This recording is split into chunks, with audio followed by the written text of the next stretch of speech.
So this is the scene now just blocks from the White House in downtown Washington, D.C.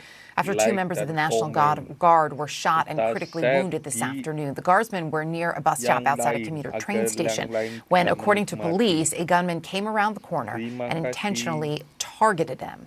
The suspect was captured by other Guard members who were nearby. Sources say the motive is unclear at this hour. Also, this just into us here at CNN. The Trump administration has just filed an emergency motion to keep the National Guard in Washington, D.C. CNN senior justice correspondent Evan Paris is joining us now. So, Evan, what does this mean?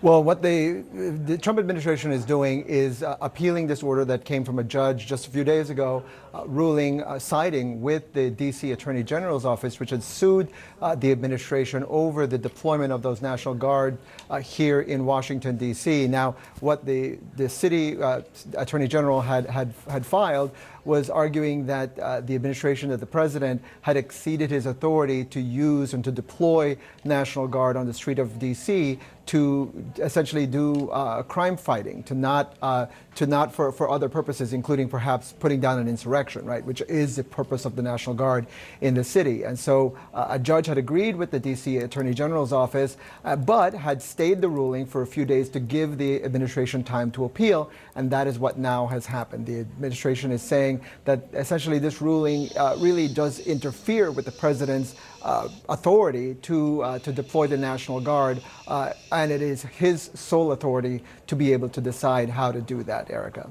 Okay, so as we have this new piece of the puzzle coming in here, I do also want to ask you about what unfolded this afternoon and what we know at this hour. So authorities confirming the two Guardsmen were in fact targeted. Are we learning anything more about the suspect and a potential motive, though?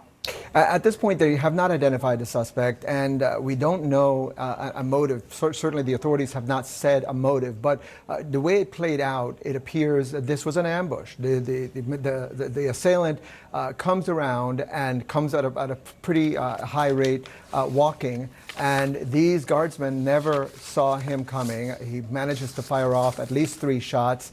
One of them is struck immediately. The other one struck, and both of them fall. The third guardsman, who was right there, appears eventually to have returned fire, and that's where, according to the authorities, he was struck. But look, the FBI is now very much involved in this, because what you're raising, obviously the motive, is going to be very important. Here's what the FBI Director Kash Patel said at a press conference in the last hour. Listen. Oh.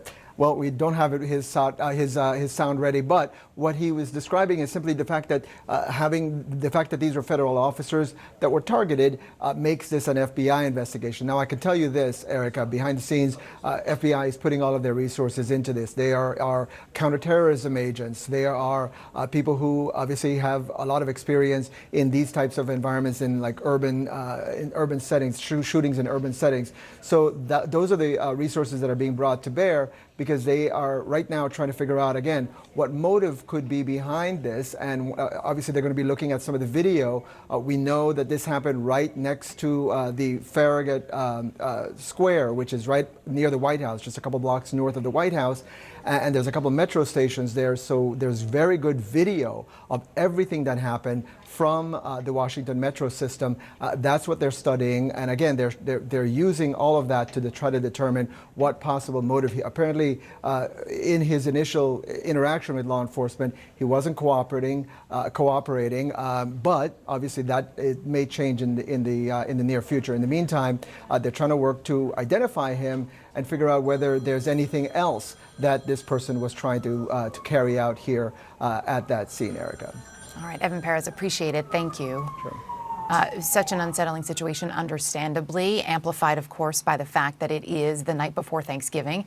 2 National Guard members, again, are in critical condition at this hour. Authorities say the shooting itself was targeted, also being referred to as an ambush. This happening just steps from the White House. As we continue to follow developments in this afternoon's breaking news out of Washington, D.C., I want to bring you up to speed with what we know at this hour. 2 members of the National Guard are in critical condition after being shot this afternoon in what authorities are calling a targeted attack.